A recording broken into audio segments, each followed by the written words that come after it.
So, of course, religious fundamentalism is a threat, and you see it in every religion that's ever existed. There's, of course, Islamic fundamentalism, there's Christian fundamentalism, there's Jewish fundamentalism.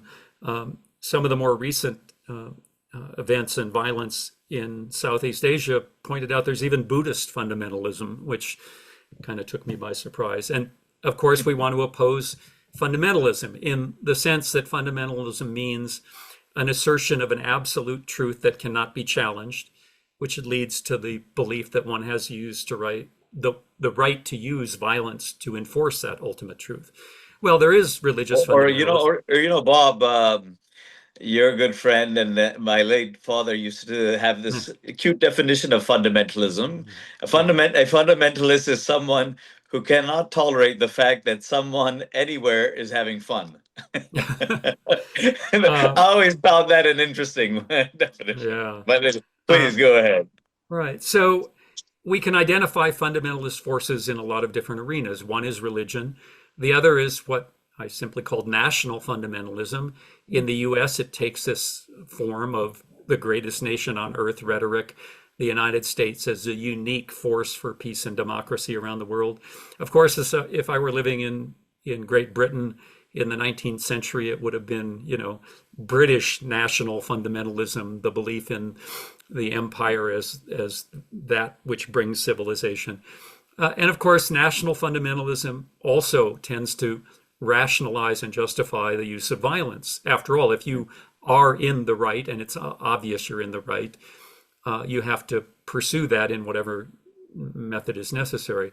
And of course, we live in a world of economic fundamentalism and capitalism. The belief that capitalism is not just another way of organizing an economy, but in a sense, the natural way of organizing an economy, the only sane way to organize an economy to maximize human well-being by focusing on people's self-interest. Everybody knows that story.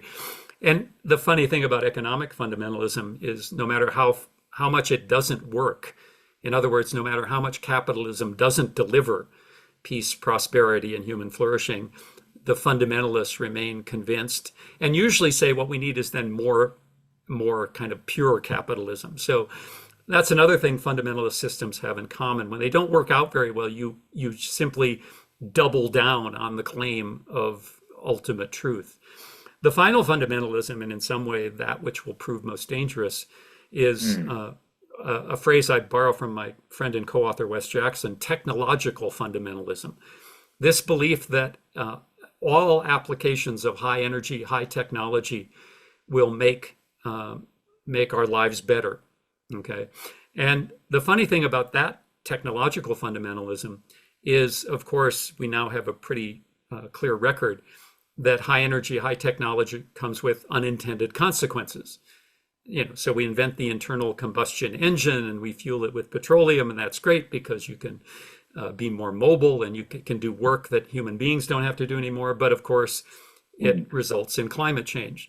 And that's another factor in technological fundamentalism. Instead of recognizing that we are often, some people might say, overdriving our headlights, right? Applying high energy, high technology in ways we can't predict.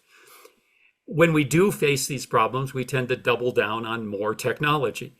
So if you look at the debate about climate change, nobody is actually saying, well, there's 8 billion people on the planet, and it may be that number of people can't consume at the level that we have been consuming in the aggregate, and therefore we should talk about limits. Well, that's not the way most people talk about climate change.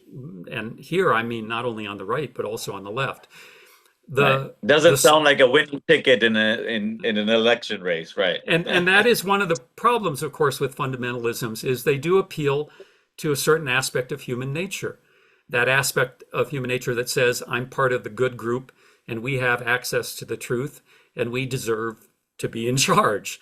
There's no point in denying that human nature doesn't include a certain seduction for that point of view. Of course, that's not all that human nature is, but it's a powerful force, and we see it playing out all the time. So the four fundamentalisms are simply a way of taking systems we know create problems, whether it's religion, whether it's nation states, whether it's capitalism, whether it's high technology, high energy systems, and to remind us that we have to be a bit more humble than human beings sometimes are. And by humble, I simply mean realizing that we don't know enough to control the consequences of these kinds of systems. And therefore, we need, What you I think, to often step back. call, yeah, what you Yeah. often call an ignorance-based worldview. It's another term I borrow from my friend Wes, who pointed Uh, out that while human beings are very clever, uh, maybe not me, I didn't do so well in math and science, but as a species, we're pretty clever. But cleverness has proved to be a trap in a lot of ways. There's a term one scholars use, progress traps. We make what we think is progress until we realize the consequences of that progress. And so we are knowledgeable, we are clever, but we will always be far more ignorant than we are knowledgeable. And that's one of the lessons actually of modern science.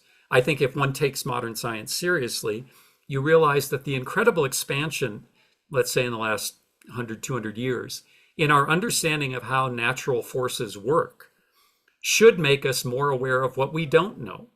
I think that's the consequence of a good education, actually.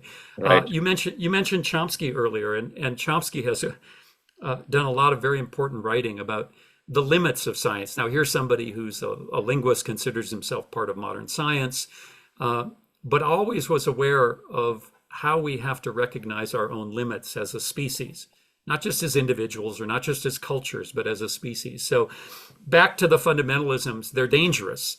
We now have endless amounts of evidence that they're dangerous, and yet we still see their power all over the world.